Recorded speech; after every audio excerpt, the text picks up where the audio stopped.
dia lebih layak menjadi khalifah. Itu pendapat iblis. Tapi Allah Ta'ala Maha tahu, a'lamu ghaibas samawati wal ard. Jangankan iblis, ibu dan bapa rahimakumullah, malaikat pun tak dipilih oleh Allah Ta'ala menjadi khalifah. Namun malaikat ini patuh. Mereka berkata, subhanaka la ilma lana illa ma'allamtana innaka antal alimul hakim. Inilah bentuk pengakuan terdahsyat malaikat terhadap kepatuhan mereka dengan perintah Allah Subhanahu wa taala. Jadi kalau sudah ada perintah, sehebat apapun kita mengaku diri kita lebih baik, tapi kalau sudah perintah itu datang dari Allah dan Rasulullah sallallahu alaihi wasallam, orang-orang beriman tak ada lagi perkataan kecuali sam'an wa ta'atan, sami'na wa ata'na. Pertama, umur, usia. Yang kedua, ibu dan bapa rahimakumullah, yang dibanggakan oleh syaitan itu adalah, iblis itu adalah, dia merasa ilmunya lebih banyak dibandingkan Nabi Adam alaihissalam. Karena filosofinya ibu dan bapa, lamoi duit banyak diraso, jauh berjalan banyak ditengok, banyak dilihat, lamoi duit banyak diraso. Jadi sebagai orang yang lah berpengalaman dalam dunia persilatan ini, iblis merasa dia lebih tahu dibandingkan Nabi Adam. Masa ia orang baru kemarin sore yang ditunjuk, saya ini lebih berpengalaman, lebih berilmu dibandingkan Adam. Padahal ibu dan bapa rahimakumullah, siapa orang yang memimpin solat malaikat dan para nabi? Itu justru nabi yang diciptakan, dilahirkan terakhir. Jadi tak selamanya orang duluan itu lebih hebat. Karena Allah Ta'ala kan sang yang maha pemilik ilmu. Ilmu yang diberikan kepada kita ini kan hanya ibarat setetes ataupun air yang menempel di jari telunjuk setelah kita memasukkan jari kita ke dalam lautan. Yang menempel di jari telunjuk itulah ilmu kita, tapi selebihnya itu adalah ilmunya Allah Subhanahu wa Ta'ala. Jadi kita ini jangan merasa lebih pintar daripada orang lain. Termasuk ibu dan bapak, mohon maaf, ujian orang-orang bergelar S1, S2, S3. Ingat, kita itu hanyalah orang sekolah. Orang sekolah tidak ada jaminan menjadi orang berilmu. Tapi orang mencari ilmu, tentu salah satu jalannya adalah sekolah. Banyak orang setelah mendapat gelar itu menganggap seolah-olah dia memiliki tingkat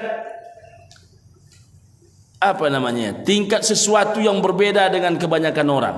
Jadi gelar itu hanyalah urusan dunia, sedangkan ilmu itu ibu dan bapak itu milik Allah. Allah Ta'ala memberikan ilmu kepada orang. Ada orang itu tidak tinggi sekolahnya, tapi ilmunya luas. Salah satunya ibu dan bapak rahimakumullah, Kiai Haji Bahauddin itu tidak pakai S2, S3, tapi yang mendengarkan ceramahnya profesor. Kita kalau mendengarkan ceramah Kiai Haji Bahauddin itu ibu dan bapak rahimakumullah, banyak hal yang tak pernah kita tebak. Saya mulai belajar agama ini umur 5 tahun ibu dan bapak. Tapi ketika menyimak ceramah Kiai Haji Bahauddin, kita simak ceramah beliau, banyak hal-hal yang tak pernah kita duga terfikir oleh seorang ulama, terfikir oleh Kiai Haji Bahauddin. Makanya tak ada ustaz yang tak mengakui kecuali ustaz sombong. Ustaz Abdul Samad mengakui keilmuannya, Ustaz Adi Hidayat mengakui keilmuannya, Profesor Dr. Quraisy Shihab mengakui keilmuannya, Profesor Dr. Nazaruddin Umar Menteri Agama mengakui keilmuannya. Bayangkan itu. Tapi ada orang belajar 3 bulan tak mengakui keilmuan.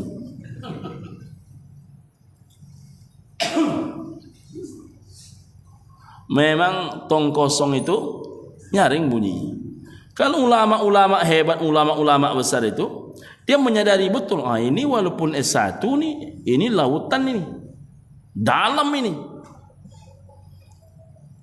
Ustaz Adi Hidayat itu ibu dan bapak ibu yang mengikuti beliau, dulu beliau menyebutkan ayat, lalu menyebutkan baris, itu hanya Al-Quran.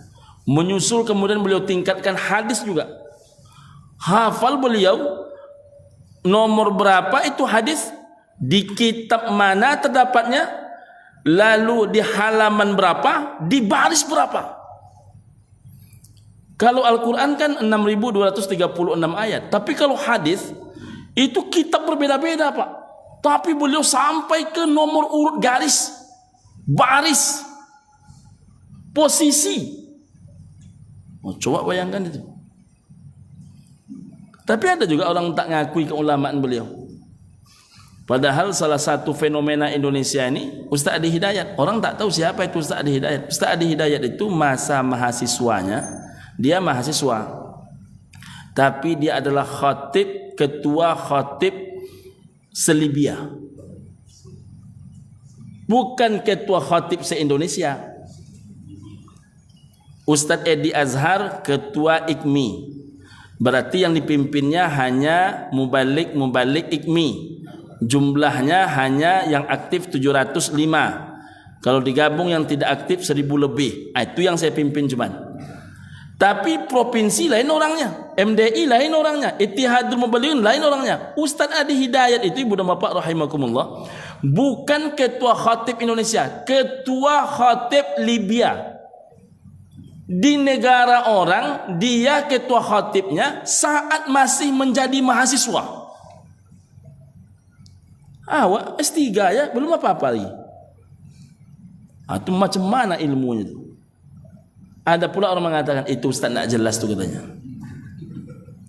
Jadi rupanya syaitan ini memang berhasil memasukkan ilmu sombongnya kepada setiap orang yang merasa dirinya berilmu. Orang yang betul-betul berilmu itu tidak ada sombong-sombong. Karena semakin dia berisi, semakin dia merunduk. Saya tanya Ustaz Abdul Somad. Jadi Tuan Guru berjumpa dengan Ustaz Adi Hidayat. Berjumpa. Apa kesan Tuan Guru? Kok ada orang ya setiap bicara itu sampai halamannya pun dia tahu. Ustaz Abdul Somad saja mengakui keilmuannya. Tapi ada orang baru belajar tak mengakui keulamaannya. Di Pekanbaru ini kita punya Ustaz Dr. Haji Mawardi Muhammad Soleh. Ini S1-nya UIM, S2-nya UIM, S3-nya UIM. Nilai tak pernah 3,9. Nilainya IPK-nya 4. S1 4, S2 4, S3 4. Yang lebih menariknya Buya Mawardi itu Ibu dan Bapak, mungkin tak semua tahu. Ketika belajar fikih, Buya Mawardi yang belajar ke orang Madinah. Tapi ketika belajar bahasa Arab, rupanya orang Madinah itu dosennya belajar ke Buya Mawardi.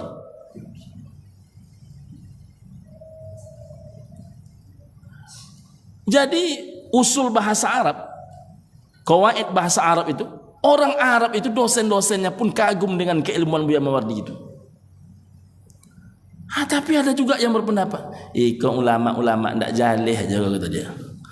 Memang kalau sombong sudah masuk tu, maka tak ada orang yang diakuinya kecuali hanya dari dirinya sendiri, hanya dari kelompoknya saja. Na'udzubillahi min dzalik. Itu yang memasukkan itu iblis.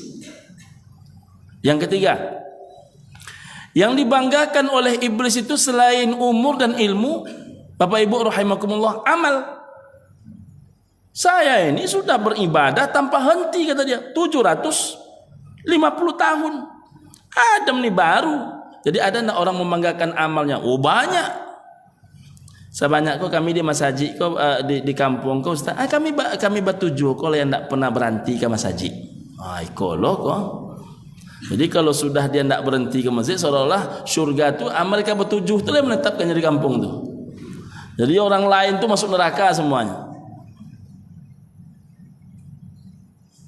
Gara-gara puasa sunat Senin Kamisnya, jadi orang yang tak puasa sunat Senin Kamis kini payah mencari ulama. Ada pula ulama tidak bisa puasa sunat Senin Kamis. Dia di mana orang tak mengerjakan, di situ dia bisa melakukan. Di situlah masuk ayam dia.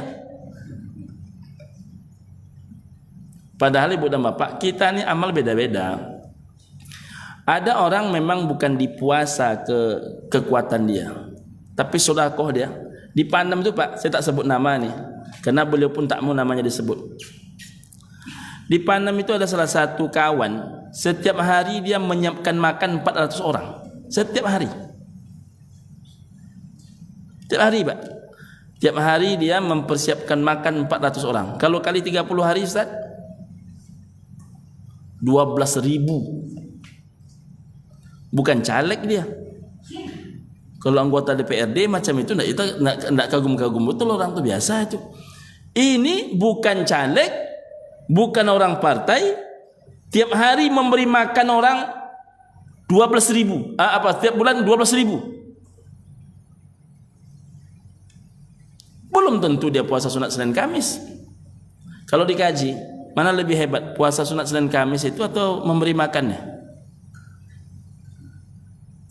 Kan sering tuh pertanyaan jamaah, mana nan ranca Ustaz, solat duha ko atau solat sunat isyraq? Kalau kita mengkaji macam itu amal, mana lebih dahsyat puasa sunat Senin Kamis dibandingkan memberi makan 400 orang tiap hari? Mana lebih hebat? Lebih hebat mana?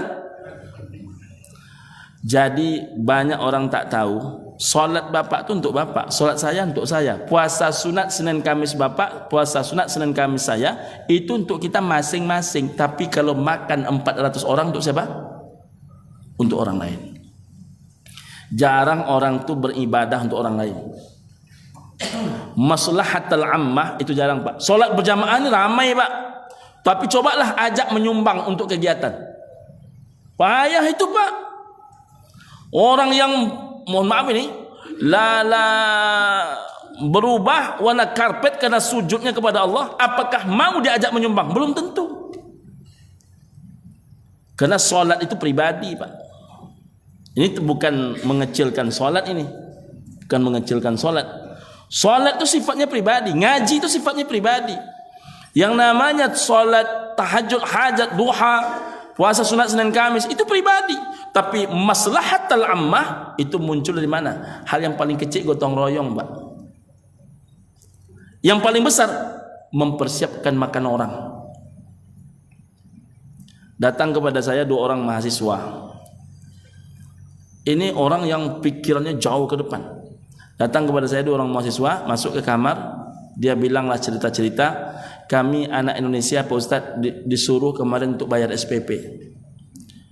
Jadi saya tanya, jadi selama ini tak bayar? Tak bayar Ustaz. Tapi kemarin disuruh bayar, ini di UIM Pak, Universitas Islam Madinah. Nah, lalu saya tanya, kalau bayar itu berapa duit? Kalau bayar Pak Ustaz 44 juta satu semester. Kami di S3 itu ya Anda, hanya 6,8. Banyak juga yang kadang-kadang nunggak bayar, tak sanggup bayar. Ini 44 juta satu semester kalau bayar. Memohonlah anak Indonesia, anak-anak Thailand, jangan mereka bayar. Kalaupun terpaksa bayar, cukuplah yang bayar itu negara-negara kaya, UAE, Qatar, ya kan? Tapi kemudian ibu dan bapak rahimakumullah, ketika mereka tidak jadi membayar, saya tanya, siapa yang membayarkan SPP itu? Ada donaturnya Ustaz. Siapa di antara donaturnya? Di antara donaturnya itu namanya Sayyidina Utsman bin Affan. Jadi Sayyidina Utsman bin Affan itu wafatnya 1400 tahun yang lalu lebih, tapi masih ikut hari ini membayarkan SPP anak-anak yang kuliah di Madinah. Kalau bapak hanya sholat berjamaah, sholat, mengaji, mati bapak, habis amal tuh. Tapi orang-orang tertentu itu beribadah sampai 1000 tahun, 2000 tahun setelah kematiannya. Jadi ibu dan bapak jangan terlalu membangga-banggakan amal. Biarlah amal itu urusan pribadi awak dengan Allah Subhanahu wa taala. Terakhir penutup, yang dibanggakan oleh iblis itu nasab, asal usul, keturunan. Ayo kau orang luar Pak Ustaz. Kami masih ada keturunan raja itu, sultan itu. Memangnya kalau angku keturunan raja kenapa? Rajo jo ajo tu beda kan ciknya. Apa bedanya? Rajo Pak, rajo lah situ. Kalau ajo Pak, apa lagi? Ajo lah situ. Apa yang nak dibangga-banggakan nasab nih? Nabi saja tak membeda-bedakan. Inna akramakum indallahi atqakum. Yang dinilai oleh agama ni ketakwaan. Kalau lebih soleh seorang ajo, maka ajo tu lebih hebat dibandingkan rajo. Apa bedanya angku jo tengku? Apa bedanya angku jo tuangku? Beda seketek je tu ya.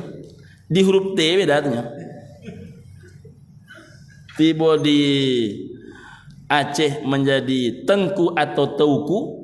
Ada tengku, ada teuku. Jadi enggak sama itu. Teuku dan tengku. Kalau dari Siak, tengku. Kalau Nancik Lai, angku. Kalau Payaman, tuangku, betul. Jadi ada tuangku, ada tengku, ada teuku, ada tengkunya Aceh. Tapi ada pula angku, kabangku. Itu bukan berarti ulama tu dah. Tu konco tu. Apa bedanya angku jo tuangku tu? Bedanya kan sebenarnya hanya sebutan saja. Tapi bisa ndak angku lebih mulia daripada tuangku? Bisa. Jangan kita membangga-banggakan nasab ni, tapi nilai diri kita yang mesti kita naikkan. Nasab ini pun jangankan orang seperti kita, jangankan Minang, Riau, Aceh, Medan dan sebagainya, sedangkan bangsa Persia pun bisa punah, bisa musnah, apalagi cuman kita ni. Jadi kita ini pun akan punah juga entah kapan-kapan, wallahu a'lam. Jadi ibu dan bapa rahimakumullah, kalau kita tidak hanya sebatas nasab tapi mengisi diri, maka insyaallah mulialah kita dunia wal akhirah. Amin ya rabbal alamin. Assalamualaikum warahmatullahi wabarakatuh.